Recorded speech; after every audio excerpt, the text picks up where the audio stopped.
Dimension बताया था बेटा Ashita? Sir torque. Torque, very good. तो टॉर्क समझ में आ गया सबको, मास मोमेंट ऑफ इनर्शिया होता है। अब आगे बोलो, आगे। सर बीच में एक डायमेंशन बताया था trigonometric ratio. Trigonometric ratios, okay okay, चलो देखो ट्रिग्नोमेट्रिक रेशियो, ट्रिग्नोमेट्रिक रेशियो। अब ट्रिग्नोमेट्रिक रेशियो की बात करते हैं। तो जैसे ट्रिग्नोमेट्रिक रेशियो क्या होते हैं? साइन, कॉस, है ना, यही सब होते हैं। जैसे अपन बात करते हैं sine theta, cos theta, tan theta. अब sine theta, cos theta, tan theta. Sine theta क्या होता है? पाकिस्तान भूखा पैसा, हिंदुस्तान हरा भरा। तो परपेंडिकुलर अपॉन बेस, इधर परपेंडिकुलर अपॉन बेस, इधर perpendicular upon hypotenuse, upon hypotenuse, perpendicular upon base. तब आप सोचो, एक परपेंडिकुलर क्या है? एक लंबाई, हाइट क्या है? एक लंबाई। तो ये L1 upon L1, L1 upon L1 और L1 अपॉन L1। तो क्या आएगा बेटा डायमेंशन? M0 L0 T0। कोई डायमेंशन नहीं होगा, there will be no dimension. समझ रहे? किसी प्रकार का कोई भी डायमेंशन नहीं होगा, दे आर डायमेंशन। क्यों? क्योंकि trigonometric ratio are basically what? They are the ratio of sides. Sides के रेशियो ना भाई, और साइड्स के रेशियो क्या होगा? Length upon length, cancel. समझो? तो it is M0 L0 T0। बोलो समझ में आया सबको? यस चेपो, जल्दी चेपो, चल चेपो।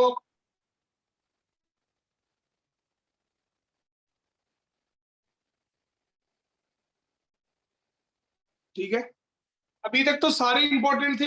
अब थोड़े थोड़े थोड़े थोड़े कम होते जाएंगे, मतलब ज्यादा जो जो इंपॉर्टेंट है उन पे ध्यान देता है सारे। ठीक है, चलो अगला बोलो। Angular frequency. Angular frequency, yes sir. देखो समझ रहा हूं, बताता हूं मैं, ध्यान से सारे बच्चे फन करते जाओ, बिल्कुल ऐसे समझ के करते जाओ। हाँ, मैं चाहता तो एक सारी डायमेंशन बड़ बड़ बड़ बोल के रख, लेकिन 3-4 दिन लगे, लेकिन आपको याद होंगी, है ना। इसमें क्या होगा? याद होगा, जितनी चर्चा होगी उतनी याद। अब समझना, जैसे एंगुलर फ्रीक्वेंसी, तो आप समझना सारे बच्चे।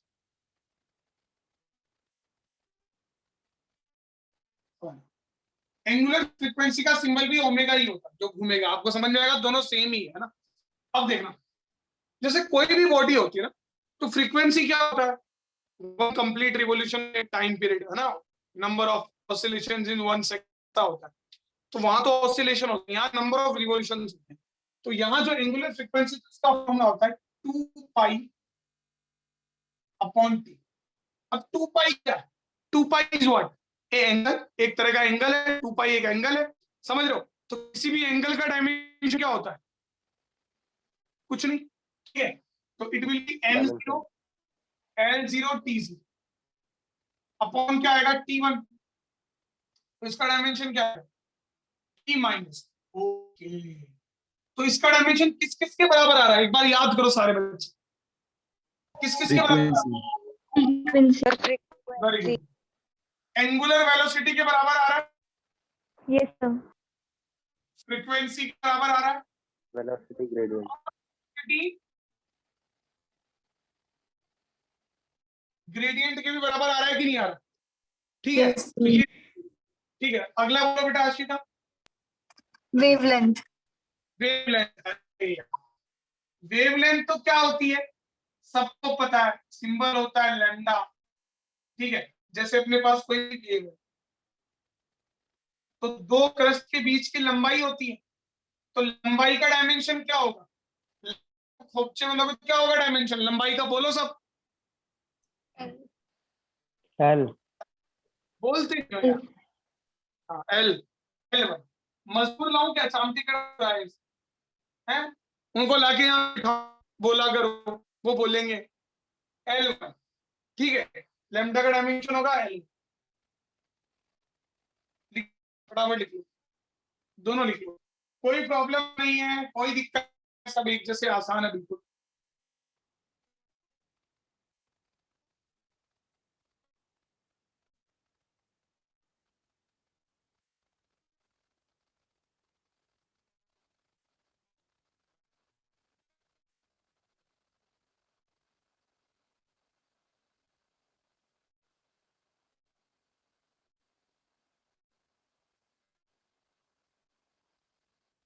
आगे बढ़ जाए। Yes, sir. चलो अगला बोलना बेटा Ashita. Hubble constant. Hubble constant, Hubble constant is not important, रहने दो। अगला बोलो। Intensity of wave. Intensity of wave is not important. अगला बोलो। Radiation pressure. अगला बोलो। Energy density. एनर्जी डेंसिटी है ना। अब देखो एनर्जी डेंसिटी बिल्कुल आसान है, ऐसा कुछ नहीं। जो इंपॉर्टेंट बताऊंगा, जो नहीं है वो कोई मतलब नहीं। तो सारी दी हुई है एनर्जी डेंसिटी। जैसे मास डेंसिटी होती है, मास डेंसिटी क्या होती है? मास अपॉन वॉल्यूम, यही होता है। तो एनर्जी डेंसिटी क्या होगा बेटा, सोचो। Energy Energy upon volume. Energy upon volume, समझना साहब। अब एनर्जी का डायमेंशन क्या होता है? m1 L2 T minus 2, force into displacement, work का डायमेंशन। और वॉल्यूम का होता है L2, तो it will be m1 L minus 1 T minus. ठीक है, लिख सकते हो आप, कोई दिक्कत नहीं। हाँ लिख लो। अगला बोलो बेटा, जो इंपॉर्टेंट है वो बताते जाएंगे। critical velocity. अब आप एक बात सोचो, क्रिटिकल वेलोसिटी। अब जैसे ये क्रिटिकल वेलोसिटी, अब है तो वेलोसिटी, कोई भी वेलोसिटी हो, क्रिटिकल वेलोसिटी या कोई नाम दे दो, है तो वेलोसिटी। एक तरह की वेलोसिटी का टाइप है तो वेलोसिटी ना बेटा। तो वेलोसिटी का जो डायमेंशन होता है वही होता है, that is L1 T minus. ऐसी इसके बाद आगे क्या बेटा, एस्केप वेलोसिटी होगी। Yes, sir. हाँ, एस्केप वेलोसिटी। तो एस्केप वेलोसिटी में क्या, एक तरह की वेलोसिटी है ना। वो वेलोसिटी है जिससे अगर किसी भी ऑब्जेक्ट को फेंका जाए तो धरती के बाहर चली जाती है, ग्रेविटेशनल पुल के 11 किलोमीटर पर सेकंड है तो वेलोसिटी। तो अगेन L1 T माइनस। अगला बोलना। Heat energy or internal energy. Very good. अब देखो हीट, अब आपको बिल्कुल टफ नहीं लग रहा होगा बेटा, सारी चीजें same. Heat energy, internal energy, है तो एनर्जी ना बेटा। They are all the types of energy, energy के टाइप। और एनर्जी का डायमेंशन क्या होता है, बोलो सब। M1 L2 M1 L2 T minus. Energy में सिर्फ एक एक्सेप्शन आता है, कौन सा बताओ? कौन सी एनर्जी का नाम एनर्जी के डायमेंशन? Surface energy. सरफेस। और वो सरफेस एनर्जी का डायमेंशन किसके बराबर होता है? Surface tension. surface Surface tension. tension. Surface tension का डायमेंशन किसके बराबर होता है? Strain. Force upon length.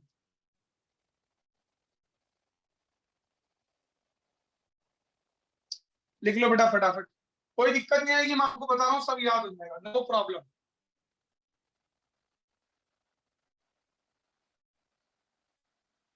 जो इंपॉर्टेंट है वो मैं बता रहा हूँ।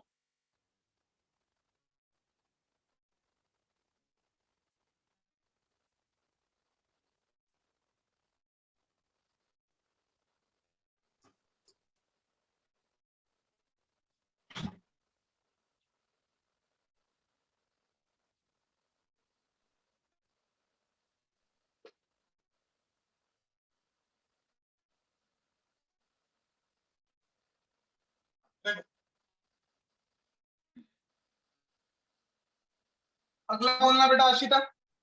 सर काइनेटिक एनर्जी और पोटेंशियल एनर्जी हो गया। हो गया, चलो अगला। उसके बाद है रोटेशनल काइनेटिक एनर्जी। तो रोटेशनल काइनेटिक एनर्जी में क्या है? तो काइनेटिक एनर्जी भाई, है तो एनर्जी। कोई सी एनर्जी हो, रोटेशनल वाली हो, स्प्रिंग वाली हो, कोई भी, तो डायमेंशन क्या होगा, m1 l2 p माइनस 2। बस चलो आगे तो efficiency, एफिशिएंसी। ओके, ये थोड़ी इंपॉर्टेंट है। एफिशिएंसी सिंबल होता है ऐसे मीटा परसेंट लिखते हैं। देखना एफिशिएंसी क्या होता है समझना। देखो बेटा एक बात सोचो आप, जैसे एफिशिएंसी है, एफिशिएंसी मेरी एफिशिएंसी क्या, कैसे नापते हो तुम? तुमने जो फीस दी उसके बदले में जो तुम्हें पढ़ाया मैंने, वो एफिशिएंसी। तो तुमने जो फीस दी वो क्या था मेरे लिए, इनपुट, और जो मैंने पढ़ाया वो मेरा क्या था, आउटपुट। तो अगर इनपुट आउटपुट से मैच करता है तो एफिशिएंट टीचर, मैच नहीं करता तो इनएफिशिएंट टीचर। हफ्ते में 7 दिन होते, 4 दिन पढ़ावे, 3 दिन छुट्टी रखे, तो नॉन एफिशिएंट, आउट, समझ रहे हो, है ना? तो that is efficient. The efficiency is what, it is basically comparison of output and input. कोई भी अपना डीजल इंजन है, पेट्रोल इंजन है, तो आप डीजल या पेट्रोल डालते हो, वो इनपुट है। फिर वो जो उसको जल के जो अपने गाड़ी को मूव, एनर्जी जो प्रोड्यूस करता है, वो आउटपुट है। अब फर्ज करें कि अपना जो डीजल और अपना पेट्रोल इंजन होता है, इनकी एफिशिएंसी क्या मानते हो आप, क्या एफिशिएंसी होती है, कितना परसेंट होती होगी बताओ?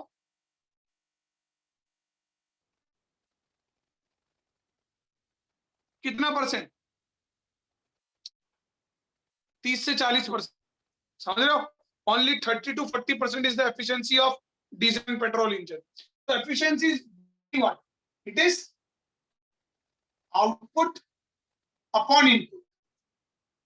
अब आउटपुट जैसे अपन बात करें, आउटपुट पावर की बात कर सकते हैं, आउटपुट वर्क की बात कर सकते हैं, कुछ भी कर सकते हैं। Output power upon input power, समझ रहे हो? तो ऊपर भी क्या है पावर, नीचे भी क्या है पावर, तो इसका डायमेंशन क्या आएगा? M0 L0 M0 L0 हाँ, T0 dimension, M0 L0 TG। और ये कईयों का डायमेंशन था, स्ट्रेन का भी यही था, एंगल का भी यही था, और किसका बेटा angular, डायमेंशन है? angular नहीं है, displacement. नहीं नहीं, हाँ एंगुलर डिस्प्लेसमेंट एंगल ही होगा, ठीक है, ये था। चलो अब अगला बोलो बेटा। Sir, angular impulse, angular impulse छोड़ो, आगे gravitational constant. Very good, this is very important. चलो ये नोट कर लो, फिर उसके लिए मुझे पूरा स्पेस चाहिए, फिर मैं वो बताऊंगा। Gravitational constant is very important.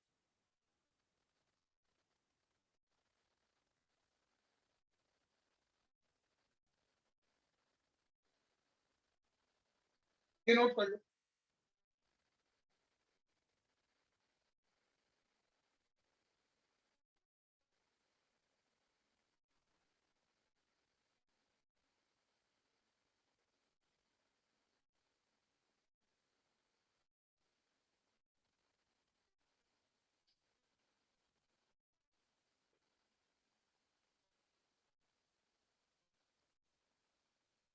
बता दो बेटा। Yes, sir. नहीं सर, दो रुक जाओ, अरे यार चलो कोई नहीं। चलो, अब वैसे स्क्रीनशॉट आ जाए with the help of Devansh. Devansh के जैसे स्क्रीनशॉट आ जाते हैं, वो भी गया हुआ है, अभी एंटर हुआ। देखो समझ रहा हूं, तो लेट्स सी। अब देखो, अब आता है universal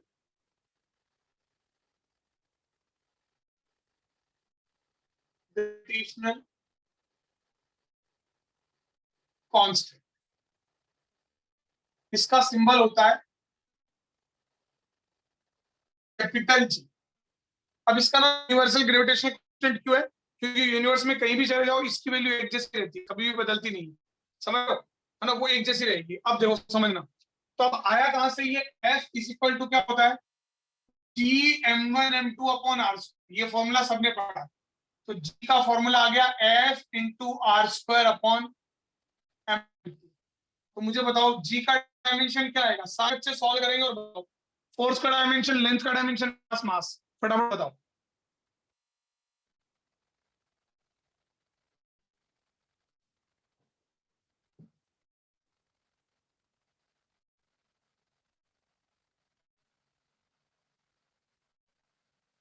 M1 L3 T2.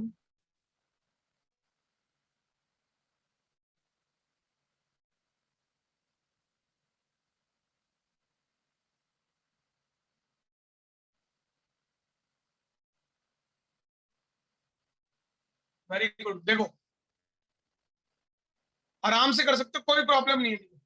Force का डायमेंशन होगा m1 L1 T minus, L का डायमेंशन हो गया L2 और मास का डायमेंशन हो गया नीचे m स्क्वायर, क्योंकि मास 2 बार आ गया।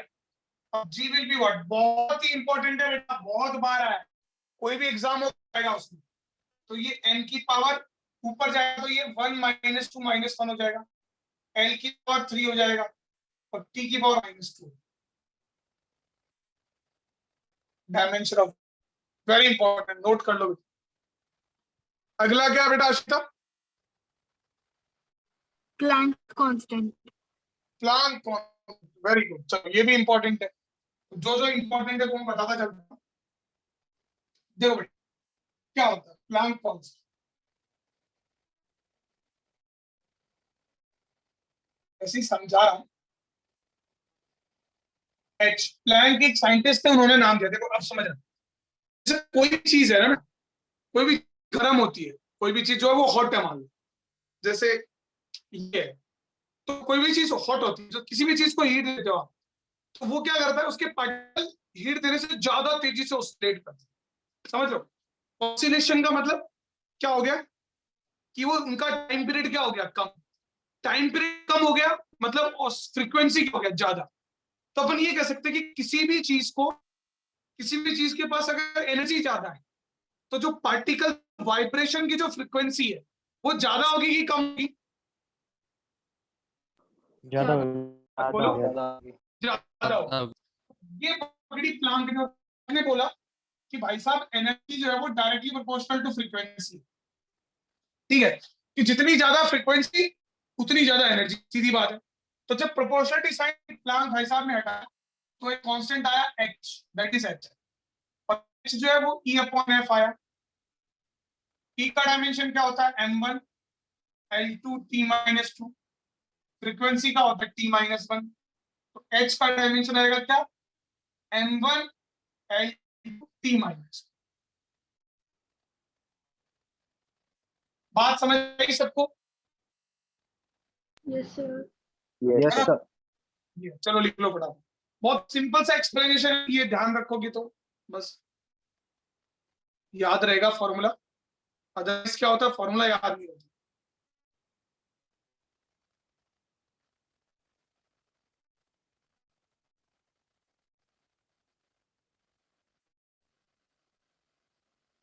चलो अगला बोलो बेटा आशिता।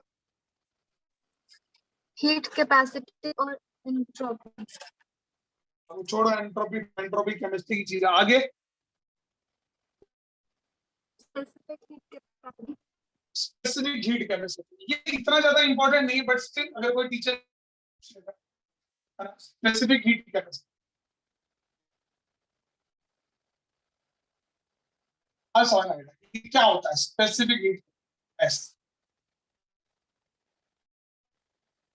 देखो समझो, समझना, जैसे अपने पास दो चीजें है ना, देयर टू थिंग्स। एक बात आप समझो, जैसे आपको पानी गर्म करना, ठीक है, तो आपको एक तो 2 लीटर पानी गर्म करना है और एक आपको 10 लीटर पानी गर्म करना है। तो ज्यादा हीट आपको कौन से पानी को देनी पड़ेगी, 2 की 10? 10 वाले में 10 वाले। तो delta Q is directly proportional to mass, मतलब डेल्टा क्यू क्या है, हीट सप्लाई, जो आप हीट दे रहे हो, हीट एनर्जी दे रहे हो, जितना ज्यादा मास होगा हीट उतनी ज्यादा देनी पड़ेगी। दूसरी बात, एक आप क्या कर रहे हो बेटा, पानी को थोड़ा गुनगुना गर्म करना, पीने लायक गर्म करना, और एक आपको पानी को नहाने लायक गर्म करना, स्ट्रॉन्ग गर्म करना, ज्यादा गर्म करना। तो ज्यादा हीट आप कब दोगे? ज्यादा गर्म करनी। हाँ, जब ज्यादा गर्म करना होगा। तो मतलब अगर आपको टेम्परेचर ज्यादा बढ़ाना है तो आपको हीट ज्यादा देनी पड़ेगी, सीधी बात। तो इसका मतलब डेल्टा क्यू दो चीजों पे डिपेंड कर गया जो आपको हीट देनी पड़ती है किसी भी चीज को गर्म करने के लिए, कि एक तो वो चीज कितनी है और दूसरी क्या बेटा, आपको उसको कितना गर्म करना है। अब तीसरी बहुत इंपॉर्टेंट चीज कि आप गर्म किसको, जैसे आप समझो आप एक तरफ तेल को गर्म करते हो और एक तरफ आप पानी को गर्म करते हो, तो आप मुझे बताओ कि जल्दी गर्म कौन सा होता है? पानी। पानी। पानी होता Oil. है, बिल्कुल पानी होता है।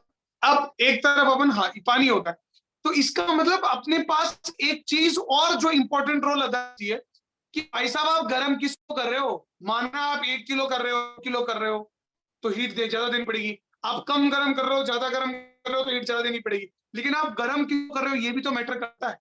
तो वो होता है बेटा जब ये प्रोपोर्शनल डाला कांस्टेंट आता है एस एन डेल्टा, और वो एस जो होती है दैट इज स्पेसिफिक कैपेसिटी।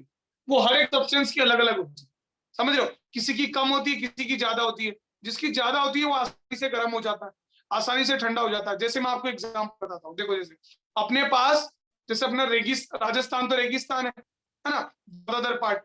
तो यहाँ पर जैसे सैंड होती है तो मिट्टी, आप देखो आप रेगिस्तान में क्या होता है कि अपने पास दिन में तो बहुत गर्मी होती है और रात में बहुत ठंड होती है।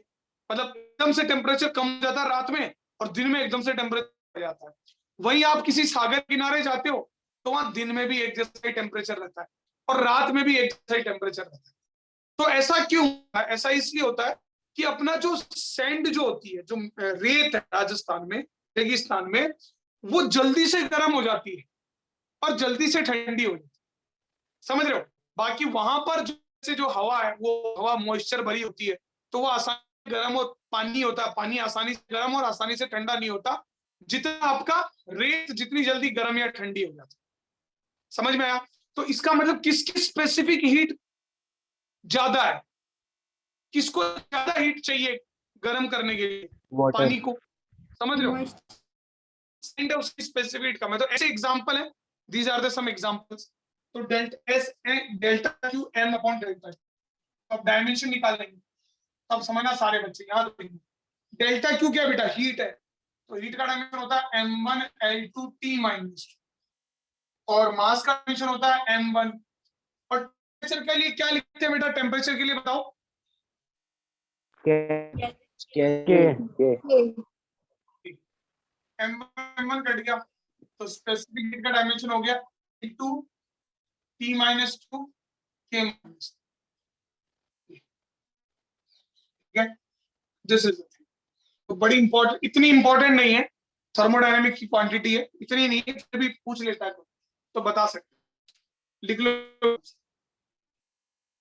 आगे बोलो।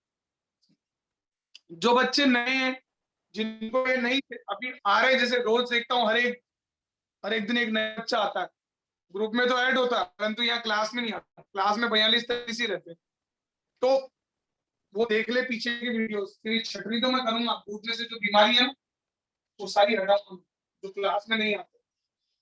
क्या बोलना बेटा Ashita? Latent heat. Latent heat छोड़ो उसको, आगे।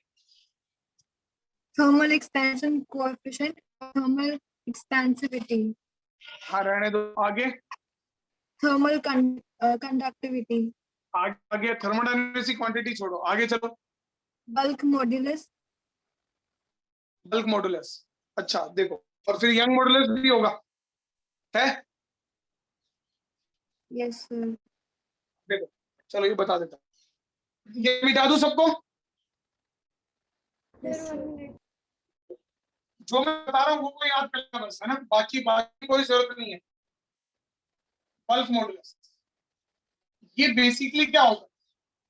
बल्क मॉडुलस ऑफ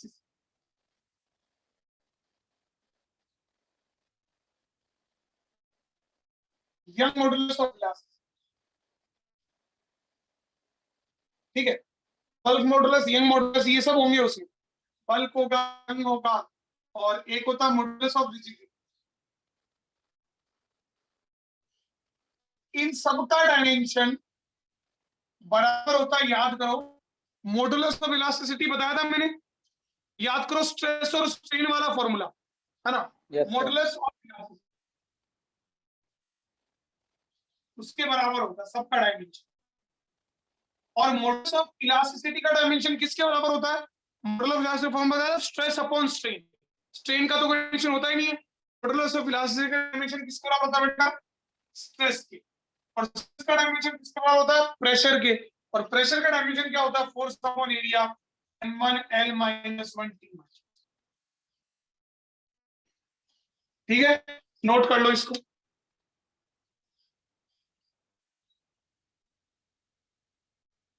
अगला बोलना बेटा। Yes, sir. Centripetal acceleration. हाँ, तो सेंट्रीपिटल एक्सेलरेशन ही जस्ट एक्सेलरेशन। तो जो डायमेंशन एक्सेलरेशन का वही है सेंट्रीपिटल एक्सेलरेशन। आज खत्म करेंगे इनको। एप्लीकेशन तो कल ही चालू होगी, खत्म नहीं होगी। चलो आगे बोलो। Constant. तो स्टीफन छोड़ो आगे। Wayne constant. कौन सा कांस्टेंट? Wayne. हाँ, वीन कांस्टेंट छोड़ो। Boltzmann. बोल्ट्जमैन छोड़ो आगे। Universal gas constant. Universal gas constant. अच्छा, अभी केमिस्ट्री में तुमने गैस इक्वेशन पढ़ ली क्या? नहीं पढ़ी होगी। No, sir. चलो छोड़ो इसको, छोड़ो। PV इक्वल टू एनर्जी होगा। आगे Charge. चार्ज। चलो ये देख लेते हैं। चार्ज बेसिक है। चार्ज जो मैं बता रहा हूं को टिक लगा लेना, वही सभी आए। तो करंट होता है चार्ज अपॉन टाइम। ये पढ़ा, सबसे पहला फॉर्मूला ये पढ़ा था। तो चार्ज क्या आएगा? I into T. तो मुझे बताओ करंट के लिए क्या सिंबल आएगा, बोलो। A ampere. A1 और टाइम के लिए इस तरह से। चलो क्या बोलो बेटा? Current density. Current density. तो वैसे तो कोई काम का नहीं, फिर बता देता हूँ। यूजलेस है, कोई मतलब नहीं। Density होता है करंट अपॉन एरिया। क्योंकि करंट कैसे फ्लो करता है? करंट कोई भी कंडक्टर की एरिया ऑफ क्रॉस सेक्शन से फ्लो करता है। क्लास 10th में पढ़ा अपन ने। कैसे फ्लो नहीं करता, इधर भी जा रहा है, इधर जा रहा है, इधर भी जा रहा है, नहीं। एरिया ऑफ क्रॉस सेक्शन में फ्लो करता है। तो करंट पर यूनिट एरिया। तो करंट का डायमेंशन क्या होता है? क्या होता है? L2 it will be A1L minus. ठीक है, चलो लिख लो फटाफट, आगे बोलो फिर। Voltage, electric potential और electromotive force. हाँ, वो एक ही बात है, तीनों एक ही नाम है ना। वोल्टेज कक्षा 10वीं में पढ़ा था, पोटेंशियल डिफरेंस ना। वोल्टेज तो तुमको एक फॉर्मूला बताया था, V equal to W upon Q। अरे पढ़ा था कि नहीं पढ़ा था पोटेंशियल डिफरेंस का? Yes sir. अब देखो। Yes, sir. तो अब मैग्नेटम का फॉर्मूला क्या होगा? M1L2 T माइनस, और चार्ज का A1T माइनस। अभी देखा अपन। ठीक है, तो अब अगर देखेंगे तो N1 L2 T माइनस 1 और A minus 1। This is the dimension of voltage. आगे बोलो।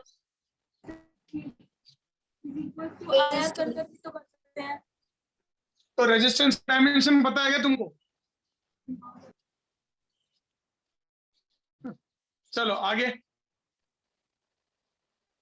सर अब बोलो। सर चार्ज का A1 T1 होता है।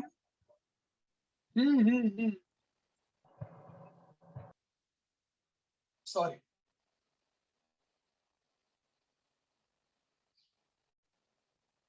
-3 है। अब बोलो।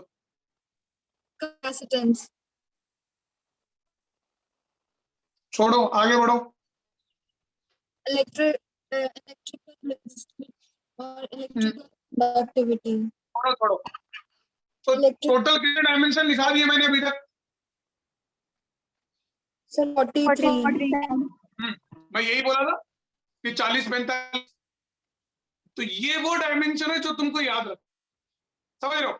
बाकी डायमेंशन को कोई एग्जाम में नहीं पूछेगा, फिर जैसे जैसे अपन फिजिक्स पढ़ेंगे वैसे वैसे ये डायमेंशन अपने काम आते जाएंगे। एक दो मैं बता देता हूँ, जैसे एक व्हील्स कांस्टेंट बताया था वो समझा देता हूँ, एक दो बच्चे बता देता हूँ। थोड़े बहुत मुझे मेरे मन में ऐसे आ सकता है कि कोई अफलातून टीचर मान लो पूछ पाछ ले दो, बाकी मुझे पता नहीं कि इतने भी करवाएंगे, किसी स्कूल में करवाएं इतने।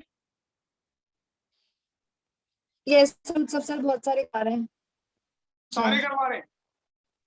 सर, बहुत सारे करा 50 कुछ कर दिए।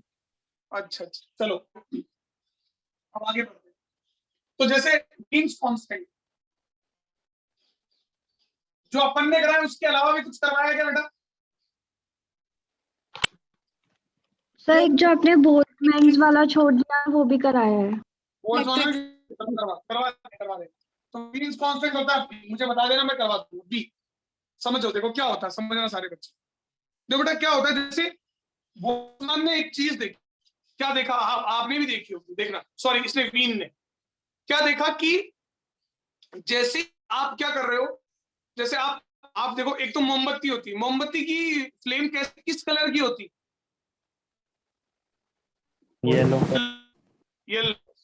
आप उसमें से अपनी अंगुली आराम से पास कर देते हो, है ना?